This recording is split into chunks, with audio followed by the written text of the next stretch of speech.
Всем привет! Сегодня хочу сделать небольшой обзорчик вот на такой инструмент. У всех людей, которые занимаются профессиональной какой-то деятельностью, наступает такой момент в жизни, когда щелк, ты понимаешь, что нужно купить какой-то более профессиональный инструмент, потому что с полупрофессиональным или бытовым уже не хватает терпения работать, что в принципе произошло и у меня. Вот такая вот неприятная ситуация случилась, и причем не в первый раз.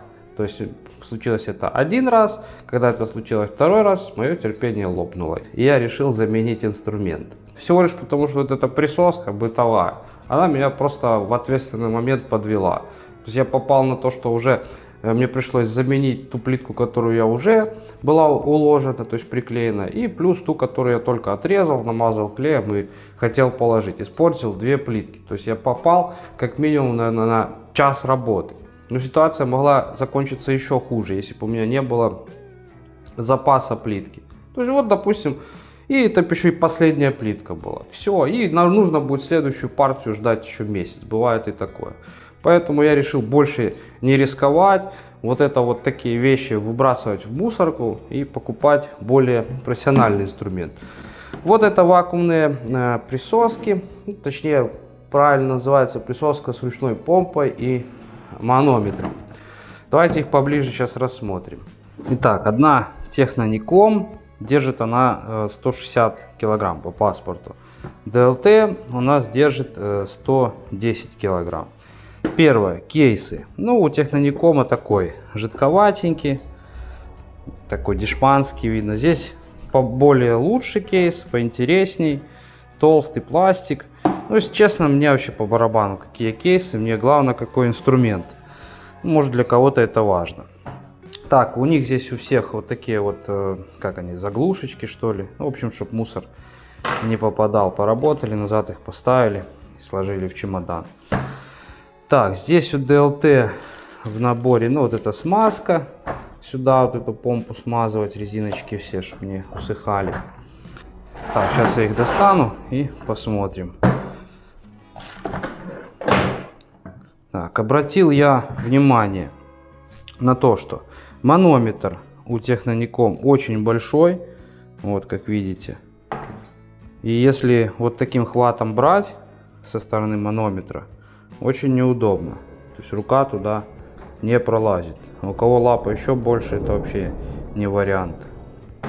Ну, можно брать, конечно, и с другой стороны, вот, и вот так подкачивать или другой рукой помогать подкачивать. Так ничего не мешает.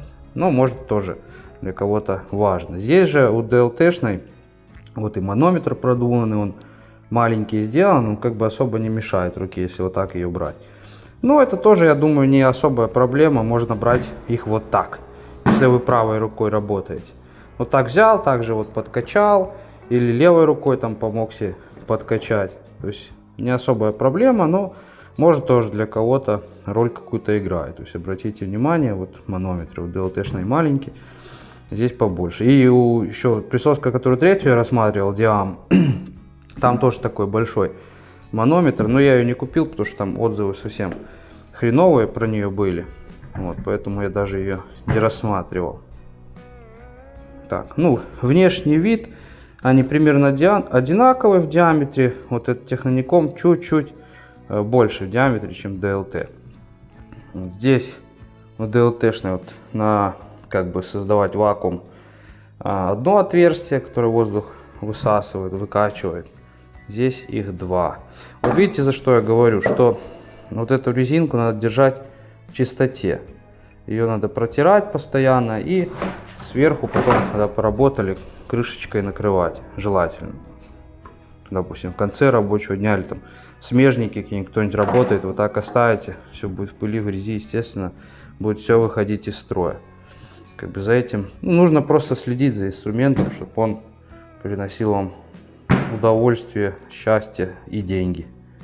Еще так по ощущениям, здесь вот само расстояние под руку у ДЛТ больше. Вот у меня рука не маленькая, но она туда вот залазит легко. Здесь меньше расстояние гораздо, рука туда плохо влазит. Ну не гораздо, но плохо. То есть ДЛТ попроще. Более продуманная, конечно, у ДЛТ более продуманная. эта вещь. Не рекламирую, мне вообще по барабану. Мне никто за это не платит. Рассказываю просто как есть. Конструкция здесь максимально простая у этих присосок. Вот здесь стоит вакуумный насос. Ну, насосик как из велосипеда. Только он выкачивает, откачивает воздух, то есть создает вакуум. Вот. И во всех присосках таких однотипные все вот эти насосы. Здесь находятся резиночки, которые необходимо обязательно смазкой смазывать, чтобы они быстро не выходили из строя. За всем инструментом, за любым инструментом, конечно, нужен уход. Ну и смысл в чем? Здесь вот защитные крышечки на всех. Вот здесь она закачивает, выкачивает воздух, создает вакуум, и присоска прилипает у вас. Ну, я думаю, что по конструкции здесь все очень просто. Я думаю, все должны понимать. Сразу хочу сказать, что дома я проводил эксперимент. Взял к столу, у меня этот обычный МДФ, но он есть такой немножко рифленый, то есть не абсолютно гладкая поверхность. То есть я две присоски поставил, примерно одинаковый вакуум создал на них и оставил. Это было там, допустим, примерно в 10 часов вечера. Через 2 часа в 12 я проверял, то есть техноником остался давление как и прежде, как и было. Вот ДЛТ начал спускать. Ну, потом я, естественно, потом еще, по-моему, в час ночи я проверил, ДЛТ еще больше спустил, техноником остался стрелка манометра на месте. Ну и все, дальше я, естественно, лег спать. Утром я проверял, ну, пока туда-сюда свои дела поделать, часов в 10, наверное, утра, то есть ночь прошла. И ДЛТ я спокойно снял, просто она отлипла. На техноникоме давление как было, стрелка манометра, так и осталось. То есть он держал всю ночь и даже ни капли не спустил. Вот вам и нет отзывов, как бы я, еще раз говорю, я не рекламирую инструмент. Я говорю реально вот как есть. То есть этот держал всю ночь, этот спустил полностью, ДЛТшный. Я думаю, что это не очень важно, потому что у вас нет такой работы. Ну, допустим, я-то покупал для укладки крупноформатной плитки. Такого нет в работе, что вы, допустим, присосались и сутки стоите с этой плиткой. Нет, вам нужно, чтобы он держал вакуум буквально там 1 минуту. Взял плитку, положил плитку. Все. Поэтому вот это время, которое он держит вакуум, я думаю, это несерьезный критерий вот для вот этого инструмента. Ну, спустил и спустил. Но они держат. То есть вам хватит времени, чтобы, допустим, взять плитку и ее положить. Не знаю, для каких работ еще, для каких целей вам нужно, чтобы у вас сутки эта присоска висела. Ну, а сейчас я уже на объекте, поэтому хотел провести такой эксперимент.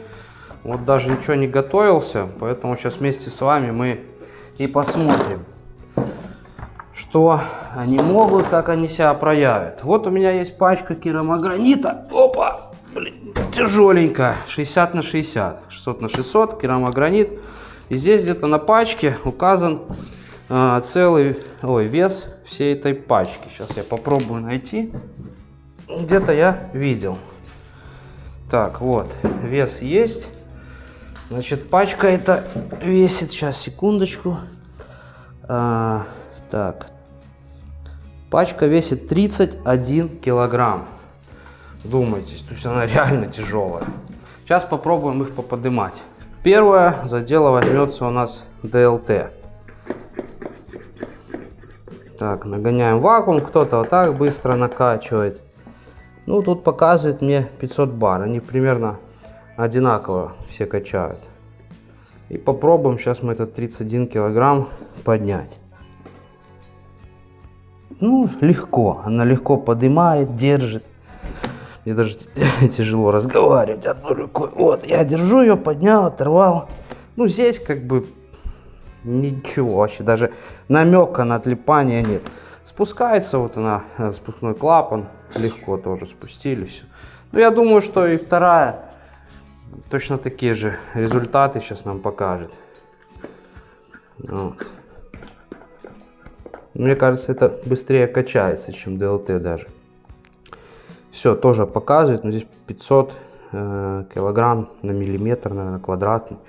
Ну, не суть, все, больше она уже не качает. Да все точно так же, я думаю, что держать они будут легко, элементарно. Так что Здесь эксперимент такой, я даже хочу сказать, наверное, не очень. Хотя 31 килограмм, я не думаю, что у вас такая плитка есть тяжелая. Даже там, пускай 1,20 м на 600. Она весит гораздо легче. 31 килограмм это очень много. Есть у меня вот такая рифленка на объекте. Рифленая плитка. Посмотрим, как она будет на ней держать. Вот посмотрите, достаточно такие рельеф крупный. Хорошо, не знаю, сейчас камера сфокусируется, попробуем четко показать. Крупный рельеф, бесспорно. Так, попробуем первую ДЛТшку. Сразу ее прижать надо хорошенько и потом качать. Все, давление накачало. Вот она держит, больше оно не накачивает, вот так примерно. До отметки 5 или 6 бар. Так, на что я хотел здесь обратить ваше внимание. Смотрите, видите, резиночка, она огибает весь рельеф и хорошо присмактывается. Кто-то в комментарии написал присасывается. Вот, так что она хорошо присасывается. Ну, держит, естественно, все хорошо, давление не падает. Так, давайте спустим. Попробуем сейчас этот техноником. Так, тоже хорошенько надо прижать. Блин, что-то не хочет схватываться. Ну что, схватила хоть чуть-чуть? Не хочет. Ну, пошло. Все, чуть-чуть прихватило и погнала. Все, видите, вот пальцем работаю, давление больше не накачивает. Здесь точно так же. Вот, резинка огибает, видите, рельеф. Ну, прикольно. Вот сейчас разверну. Так, а что-то мне здесь подспускает. Смотрите, она спускает. Спускает техноником. Ну-ка, сейчас еще раз поднакачаю. Интересно.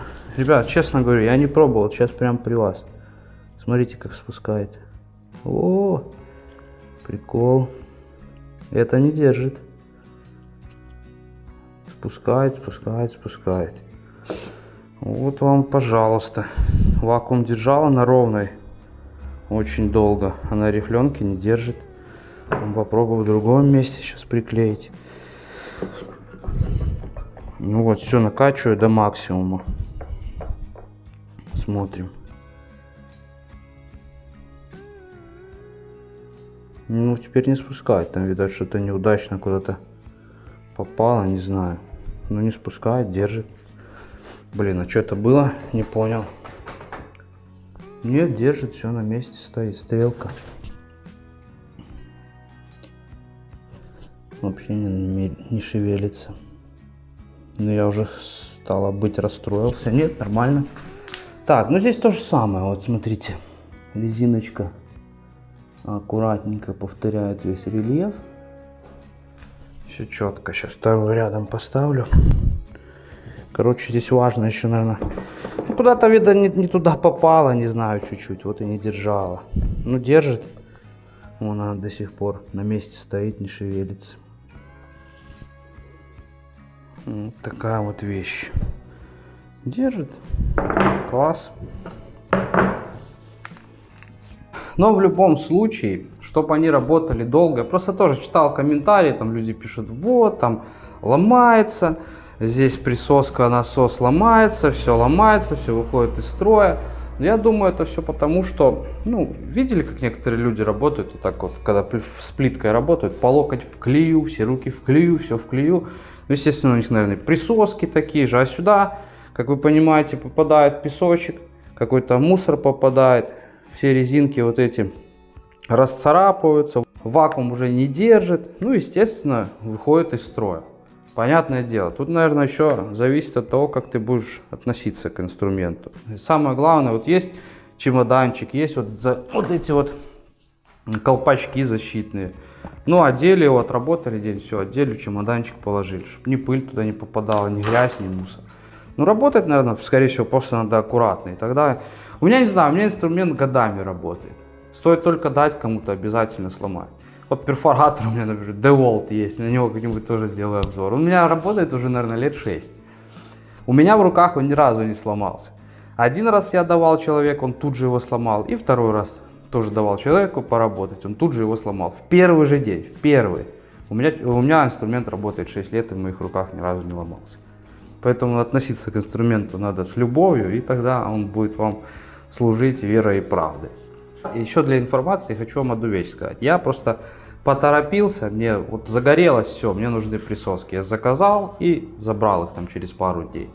Потом я начал штудировать интернет и на известном сайте, там, да, AliExpress китайском, продаются такие же, только в 2 раза дешевле, с другими фирмами. И что-то мне подсказывает, что это такие же присоски, только вот здесь вот эти значки другие. Вот и все.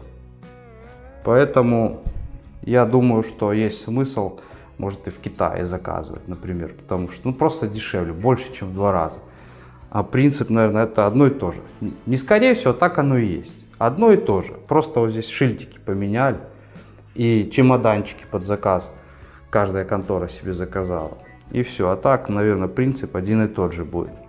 Думаю, кому-то мой обзор был полезен. Ставим палец вверх. Всем спасибо, всем пока. Скоро увидимся.